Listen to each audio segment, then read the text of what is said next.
Hello， 各位网友，大家好，我是大川哈。那么今天我们聊一个什么话题呢？就是其实呢，最近呢，金灿荣的事情哈，就是说他说这个亚里士多德是伪造的哈，这个人根本就不存在。同时呢，这件事情呢，其实和以巴冲突呢也有点关系啊，所以我就综合这两个新闻呢来讲一下我自己的看法。首先呢，我们讲一个最简单的例子啊，就比如说拍电影啊。那拍电影的话呢，你认为需要一些什么样的东西呢？首先呢，我认为电影呢至少有3个要素呢，你是必须要考虑的哈。第一个要素是什么呢？就是市场啊，你这个电影拍出来，观众喜不喜欢看？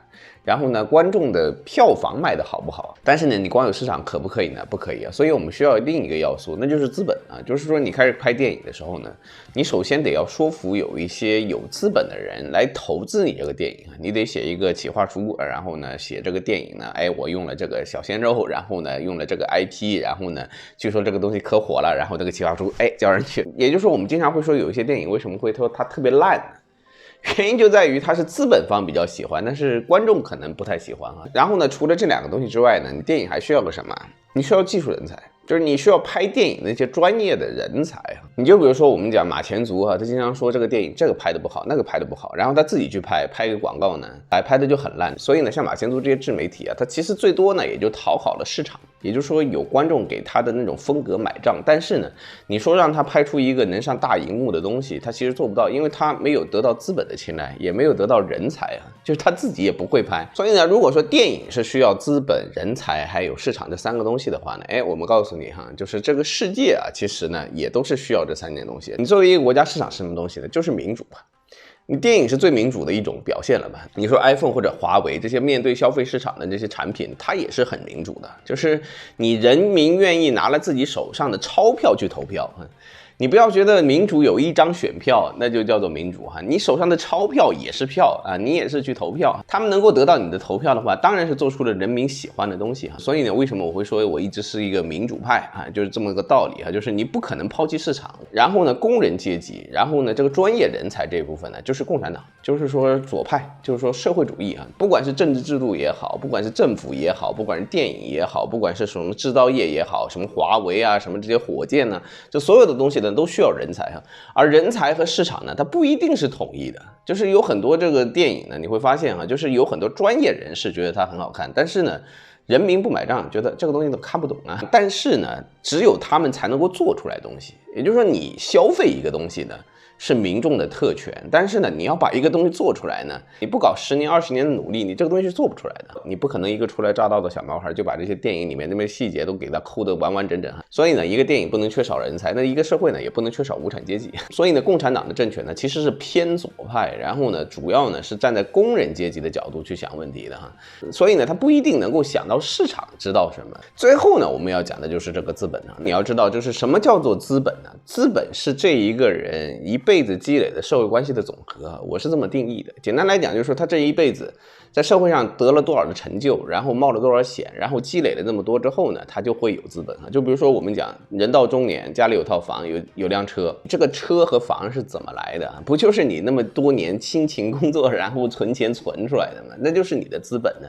那你当然要尊重资本呢。那你说句实在话，年纪大的人他当然资本会更多一点，因为他人生经历的就比较多嘛，他遇到的机会比较多，他遇到的这种挑战，遇到的这种赌博也比较多，然后他赢的次数也比较多。所以呢，到最后呢，你会发现有资本的人呢，相对来讲呢，年纪都比较大一点。尊重资本呢，它其实并不仅仅是尊重资本，它属于尊重历史。所以呢，你也不能把资本说的那么坏啊。你说为什么现在这些发达国家它比较有资本啊？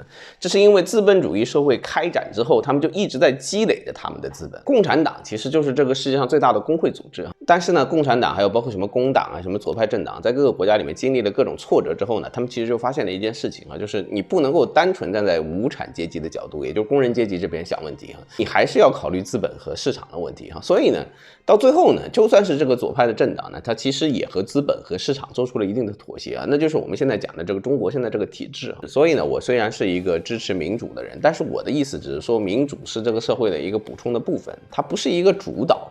它不是说你光有市场你就可以把东西给做出来，你光有市场你就能拍出很多好电影嘛？你搞半天还是从国外引进的呀。但是呢，如果说你不听从市场的声音，不听从民众的选票的话呢，也有可能会让你的一些政策和你的一些想法呢剑走偏锋啊。所以呢，我其实反对的呢，都不是说那种叫做什么民主派呀，还是什么共产党派呀，还是什么资本派，我反对的是极端主义派，就是说你在任何一个角度把这个事情做到极致，然后我要把另外两个东西给做死的这些人呢，我最反对了。你比如说有一帮这个民主自由派啊，他们既反共产党，又反资本，然后呢非常的极端，他们只说他们只有民主啊。你如果只有民主的话，我告诉你，这个社会是没办法混下去的，这个社会就完蛋了。所以呢，你像我比较佩服的一些大导演啊，其实都不容易啊。说句实在话，在中国拍电影确实不容易啊。你一方面呢要给这个资本呢提鞋，另一方面呢又得给这个观众呢拍他们想看的东西。同时呢，你作为一个人，你作为一个专业的技术人才，你还要受到同行的尊敬，你才能做得到导演啊。所以一个导演啊，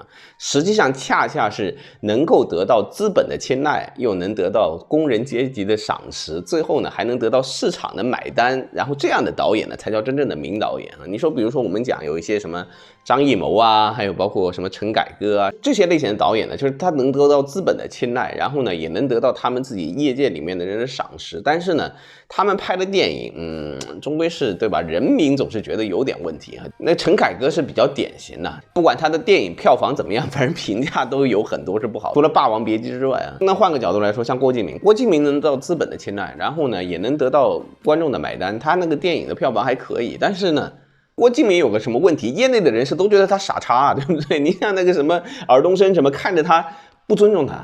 作为一个导演，你要演技没演技，你要剧本没剧本，你什么都不会，然后你告诉我说你是一个导演，你就是因为有资本的提携嘛，资本看上了你，然后呢你拍的电影呢，搞了一些小鲜肉，然后市场也买单，但是呢你这得不到这个业界的评价的话呢，你这个导演呢当然水平也不行啊。所以呢，如果你能理解我讲的这个电影之后呢，我就可以跟你讲这个亚里士多德唯史，还有包括就是以巴冲突这个问题了哈。你说句实在话，你说这个亚里士多德是不是唯史，跟我们有没有什么关系呢？就是金灿荣他不是最近发了一个言嘛，就说亚里士多德是不存在的哈，因为几个理由嘛，就说什么他几百万字怎么传下来，什么沙草纸不够啊，什么这个羊皮纸不够啊。我也做过一期希腊唯史的视频啊，但是这周是我们属于茶余饭后来讨论的。你真的把史学界的那些人请出来的话呢，他不会觉得你讲的这个东西有任何道理啊。这关键在哪里呢？就是你说这个亚里士多德写了300万字哈，但是他300万字多嘛？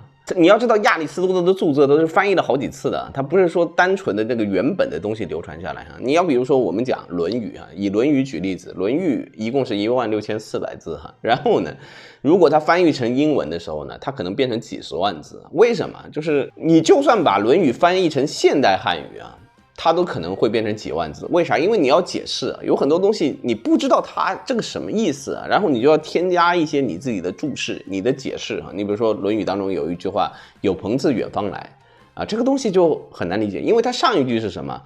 学而时习之，下一句是什么？人不知而不愠。两个呢都好像和那个学习有点关系，中间掐了一句有朋自远方来，就因为这句话呢，就大家都要不停的去推测孔子说这个事情到底是什么意思呢，然后就要不停的写注释嘛。所以呢，你从这种角度来看，就亚里士多德的著作在翻译过程当中，其实加了很多的注释和解释，所以300万字不是很难。也就是说，你说如果《论语》16000多字，你加了个解释，加了个注释，可能10多万字。你300万字把它那翻译的解释啊，还有那种多余的东西给它去掉之后呢，它可能也就10几万字啊。那10几万字的东西，你说要流传呢，其实还挺简单。但同时呢，也说明一个什么问题啊？就是我们现在读的亚里士多德的东西呢，它跟亚里士多本来讲的东西已经差距很远了。这就是我为什么会觉得希腊东西不大好相信的原因啊，就主要是因为它解释和翻译的太多了。但你要说亚里士多德这个人不存在，那不可能的呀，因为以前的那个希腊有一些石碑也是发掘出来的呀，它上面就有写亚里士多德的名字呀。但是呢，这一点我可以说我和马前卒啊，还有包括就是很多现代主义的观众啊，其实观点都是一样的，就是亚里士多德的那个东西啊，不值啥钱，它300万字也不值钱，它就算不是伪史，它就算真的话呢，它也不值钱啊。这就是一个叫做什么寓言集，然后名言集，然后什么京剧、警句，然后听了之后，哎呀，好有启发啊，讲得好有道理啊，但实际上对你现代社会呢是没有什么特别大影响的。你必须要明白一件事情啊，就是如果说你一直认为就是中国是因为它有古老的传统文化，所以呢它才现在屹立在世界之巅的话，那你的想法就错了。中国现在靠的就是现代化主义思维，所以能够达到现在的高度。你要说现在工作的这些人，他受的不是说什么现代化的教育，而是受的什么四书五经，背的四书五经，背的什么千字文、百家姓。你说如果是中国是这样的一个社会的话，你觉得中国很强大吗？所以呢，你说现在亚里士多德是很伟大，作为希腊先贤也很伟大。但希腊现在这个国家在我们这个现代社会里面，它是排老几呢？你要说到底啊，就是希腊那里面最有价值的，其实就是欧几里得的那个几何学哈。到现在来讲，我们还是深受这个几何的影响哈。那个亚里士多德300万字、500万字、1000万字都没用，都是废话。就是说，它有和没有是没有区别的。你要听这些有道理的东西还不容易吗？大川还能跟你讲一些有道理的事情，对不对？所有的人都能讲一些似是而非的道理啊，但是这个东西能有用吗？所以呢，我们现在这个世界、这个社会，其实呢，你仔细想，什么希腊的几千年历史啊，还有什么中国的几千年历史啊，这都是伪史，其实都是伪史，都是假的。就像我讲的，这个电影里面有分这个资本，还有包括这个叫做无产阶级，还有包括这个市场。那么市场里面讲的是什么？你要得到市场需要的是什么？那就是文化。你之所以会拿5000年的中华文化拿来说事儿，它只是为了团结你这个市场里面的人。就是说大家因为有这么一个共同的概念、共同的文化背景、共同的价值，所以呢，大家会一起去看这部电影啊。你比如说中国市场里面好的电影，它是不是需要一些文化的价值在里面？所有的电影在市场上面能够卖得好的，它讲的都不是真的，它不是讲这个社会的现实。就像我们讲《人类简史》里面他讲的，他说什么平等这个概念是个谎言，但是不平等这个概念它也是个谎言，就是阶级概念和平等概念都是谎言，两边都不对。但是呢，你只要讲这个概念啊，大家就愿意掏钱去看。所以呢，这种东西就叫文化。你像这个王志安啊，他做的这个叫做真实的纪实类的这些视频呢，基本上播放量都很惨淡。他只要一开始自己哔哩吧啦的造谣，然后那个视频的播放量就蹭就上去了。就是他只要不讲真话，他就有流量嘛。所以呢，我一直在说这个造谣为什么它就比较容易呢？因为它就是符合了这个群众的想象嘛。这跟你写个电影剧本是一样的嘛，只要符合了群众的想象，它不就是市场上欢迎的东西吗？它借助了文化这个载体，把大家团结在一起，然后让大家一起跑到电影院里面看这个电影啊。人类简史讲得很清楚，人类是一个通过谎言进行连接的一个生物。它如果要是真正的只相信真实的话，人类现在发展不了这么高度的文明。所以呢，这个社会上最残酷的现实就是，这些文化对我们来讲其实毫无用处。这个几千年的这个历史啊，什么传统上面我们有多强，什么亚里士多德的是不是真的，什么300万字是不是假的，什么沙条子有没有，这些东西呢，其实根本就没有讨论的必要，因为有它你也不强啊。希腊因为有亚里士多德，它强到哪里去了？蒙古因为有成吉思汗，他现在还能够问其他国家要领地嘛？所以呢，我们现在这个社会啊，其实呢，归根结底其实只有200年历史，剩下的所有历史你都可以不学。我刚做的那个视频就告诉你一件事情，人类40万年到1万年这一段历史就是一个狩猎民族的历史，然后1万年农业革命之后呢，就开始奴隶制也出来了，封建制也出来了，到了最近的这个200年，从英国产业革命开始的这200年，这一段历史呢才是我们现在唯一要学的历史。然后在这200多年里面，有一个最成功的民族是哪个民族？那就是犹太民族啊。犹太民族是一个就是明文说着自己讲伪史的一个种族啊，他没有真正的历史，他有的历史只有圣经啊。圣经是史书吗？圣经是伪书，好不好？你有哪一个人认为圣经是正儿八经的历史？你找得到考古任何的痕迹吗？跟那个什么大禹治水啊，什么就是什么口传历史那些东西啊，结绳记事那个东西是同水平的。Nice。2战结束之后，跑到巴勒斯坦，拿着本伪史就给自己建了个国啊。那你说以前的那几千年历史对他来讲有任何意义吗？最关键的就是他在产业革命之后，因为他以前他不能够拥有土地，而在资本主义爆发革命之后呢，你会发现人才还有包括就是那些资产金融的价值呢上升了。然后这个时候呢，犹太人呢突然发现他自己一开始就是有资本的，他因为一开始他就做金融，然后呢一开始他也注重自己的儿女的教育啊，所以呢到最后呢，在这200年之间呢，他是成为了一个最成功的种族之一啊，所以呢他拥有了最多的资本啊。那么这就导致了一个什么问题呢？就是因为它有资本呢，它其实可以支配这个社会上很多的东西。你说我们要不要尊重以色列的这种犹太资本？就像我刚刚说的那观点一样，你没有资本，当然这个社会是活不了的。所以呢，犹太资本你当然是要尊重的，你就是敬老你也得尊重一下它。它是作为这个工业革命之后最成功的种族之一，所以呢，它积累了最多的财富。犹太人开始吭哧吭哧赚钱的时候，你中国人在干什么？你在这个老婆孩子热炕头啊，你根本就不知道什么叫资本，不知道什么叫金融，不知道什么叫创新，不知道什么叫现代教育。所以你在新中国1949年成立之后奋起直追，你现在追了60-70年，你还是追不上他那200多年的那些资本呢。但是呢，这就导致一个问题，问题的关键不是在于以色列，就是以色列呢，它其实它的逻辑呢一直都很清晰，它讲的就是我们这个社会的现实逻辑嘛，弱肉强食啊，对吧？谁有资本谁是大爷啊，有钱就是可以为所欲为啊。那你说到最后，这个是现实啊，但是这个东西给你放在眼前的时候，大家又不接受啊。你说这个俄罗斯打了个乌克兰，那才打了多少人啊？他打了这个700多天，然后一共才死了4000多人，好像说民间人。然后现在以色列打这个巴勒斯坦，打了15天，一共死了9000多人啊！你说这个屠杀的级别，你能比吗？然后你那时候说布切惨案，说俄罗斯那边，哎呀，发现了500多具尸体，不得了了，屠杀了。现在每天都在布切惨案，巴勒斯坦每天500人，然后你对俄罗斯实施了多少制裁？实施了2万多项制裁，你制裁了他的柴可夫斯基，制裁了他的猫，制裁了他的树，制裁了他的这个文学，制裁了他的这个那个，你全都制裁了。麦当劳也搬走了，我告诉你，现在以色列有哪一个麦当劳搬走了？有没有？没有吧，对吧？所以呢，如果说以色列拿出了这个社会上最本质的一个现象，就是说资本就是为所欲为，它最大的打击呢，不是以色列本身，而是你一直构筑的那个自由、平等、人权的那个虚假的这个幻象。说到底，就这些国家，没有任何一个国家真的支持自由、平等和民主。你要说这个以色列是不是民主国家？它不是民主国家，因为民主国家它都是遮遮掩掩，它都没有告诉你说我是民主，对吧？它一直都是说我是国土民主。就是我在这个国土上的人，我们都是一伙的，然后我们有投票权。然后以色列他有这样做吗？就是在巴勒斯坦这块土地上，有这么多巴勒斯坦人，然后有那么多阿拉伯人，然后以色列呢，大概也就一半一半。你有本事让巴勒斯坦人跟你一起去投票啊？不行啊！就是以色列他搞了半天，他就是民主嘛，所有的国家都遮遮掩掩啊，说我这个法国这个欢迎这些阿拉伯兄弟过来呢，我们都是家人。实际上他心里是说什么？我们法国白人的民主干嘛要分给你这些阿拉伯人？你把这个民主给他单独抽出来的话呢，那就和希特勒是没什么区别，任何一个国家都一样，都是种族主义，都是歧视，其他的人都不是人。你说现在这个主要国家有哪一个制裁了以色列？就说句实在话，连中国都没制裁以色列，对不对？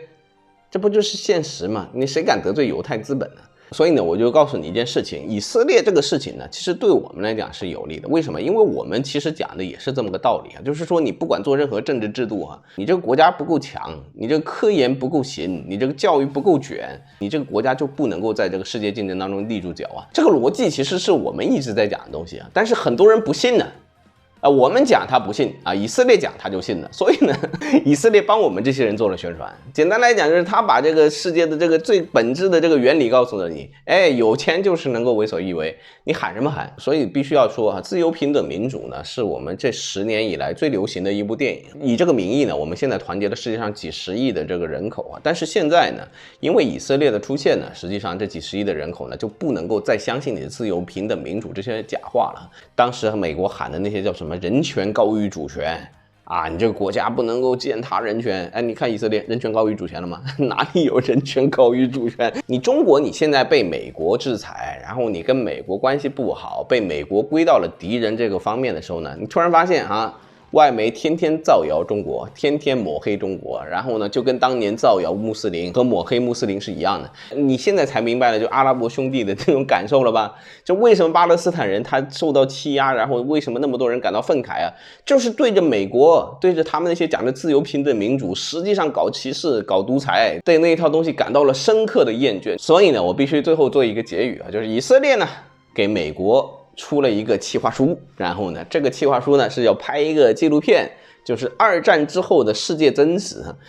纪实文艺啊，然后呢，没有任何一句谎言，全部都是真实的东西在那里。然后美国颤颤抖抖的拿过这个企划书，然后说，那我们就开始拍吧。你拍了这部电影，就等于把自己以前拍的所有电影都否定了哈。然后大家才知道你到底是一个什么货色哈。好吧，那么今天我们这个视频就做到这里，谢谢大家，我们下期再见，拜拜。